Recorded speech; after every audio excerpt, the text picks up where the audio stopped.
All Hi, right. everybody. Welcome back to ASIS TV with your host, Chuck Harold. We're talking to Jason Destine. He's our speaker in Chicago, session 6301. He's going to talk about the gap between school violence and security solutions. What's missing? Great question. That's Wednesday, September 11th, 3:45 to 4:45. Jason, welcome to the show. Hey, thanks for having me. Hey, so what is missing? And tell us what your lecture is going to be about. Yeah, so great question. When my friend Rick Shaw and I, who was presenting with me, when we looked at schools and violence in schools, we did some research, and what we found was we're spending roughly $3 billion a year on school security technology with cameras and door locks and window films and the whole nine yards, right? And those are great technologies and we need them. But when we looked at the growing amount of violence that's occurring in our schools, maybe non-fatal violence, but fatal also, there's a huge increase. I think in 2018 alone, we saw almost 900,000 instances of school violence. And that includes bringing weapons to school, drugs, fights, bullying, assaults, hate, racism, bias, you name it. And we started asking the question, why are we spending all this money, but the instances of violence are still increasing? And we looked and we're like, there's something that's missing here. And we tried to find out, what we're doing and what that gap of missing information might be.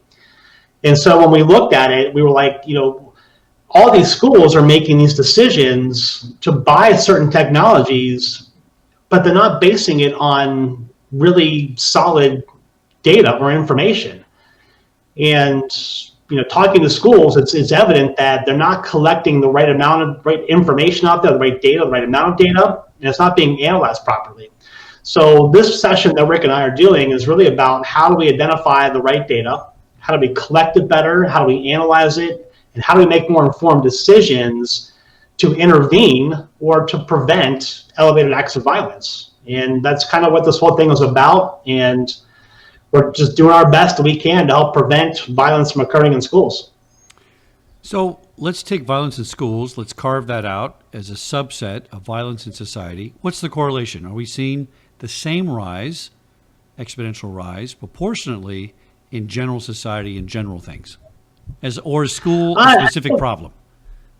Yeah, I think it's specific to schools. It's kind of hard to draw the correlations between community crime and school crimes or violence. I think it's all local, and it depends on how accurate and how much I think gets reported. Underreporting is not a secret. I think that's out there.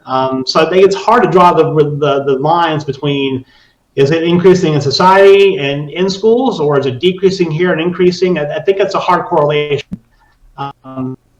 We know that I think it's the National Center for Educational Statistics has put out several reports the last few years. And while the categories may have changed a little bit and how it's reported and collected may have changed a little bit, there's a clear uptick. I think in 2016 or 2017, it was 800 and some thousand instances of school-based violence. And then the last report they put out, there was over 900,000 instances of school-based violence in the school and out of the school. So there's a clear increase. I don't think that can be hidden from anybody. But we have to step back for a second, I think, and look at what are we doing to try to mitigate this? Is adding more cameras simply the solution? If that is the case, then maybe $3 billion a year isn't enough. Maybe we need to spend $6 billion or $9 billion a year. At some point in time, we're going to hit this threshold of spending and say it's just not working. What else is it? I know the debates right now are on gun confiscation, red flag laws, and who can we take things away from. I don't believe in that. I think we need to look at root cause analysis to try to find out what's really happening in the schools and out of the schools. They're related, but I think it's hard to say it's increasing here and not over here. That's a tough sell for me to buy. So, in the face of it, $3 billion in gadgets to respond to bad behavior, right? Or let's say prevent/predict bad behavior seems logical, right? But what we need to do, I think, to your point, is get back to the cause, and the cause is in behavior, right? The cause is not in a camera. The cause is not in technology. The cause Right. is in what gives rise to people going outside the social circle and acting badly. And I think we should focus more on behaviors that include people, right? Behaviors that don't exclude people from groups and make people feel isolated and stuff. Because as you know, this is the root analysis of most of these people that act out violently is they just feel isolated and lonely, and they take it out on people that they used to know, right? What is being Right. done to look at that aspect of changing cultures in schools, right? Changing cultures on social media to kind of turn this volume down. I think it's just a big, loud volume issue that causes a lot of this stuff. Yeah, no doubt. I agree with you 100%. Again, I think it's school by school. I think every school is different. What we do up in the Northeast is done differently in the Southwest or vice versa, right?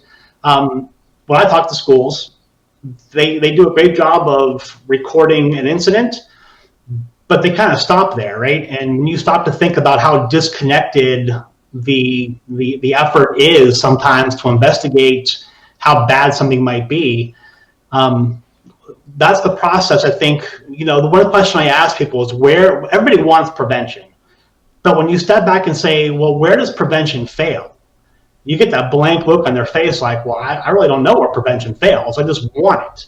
So when we dissect where prevention fails, when you stop to think about the cameras that schools may have and the threat teams they have and the counselors they have, and the teachers and students and parents and administrators, they've all got bits and pieces of information. But when something happens, they go to do an investigation, they have 14 or 15 different places they need to go to collect information to piece this puzzle together. The one analogy that I draw, or what I try to explain to people, visualize, is when you think about this pathway to violence we all talk about, when someone's on that pathway, it's very linear. There's very few obstructions, there's very few friction points for that person on the pathway to violence. But the pathway to better prevention is up and down and up and down. And here, it's everywhere. And it takes 2 to 3 times as long to put together an effective investigation. While that person on the pathway to violence, they're getting to their point of, I'm carrying out my attack. We're still at the very beginning part of our investigation.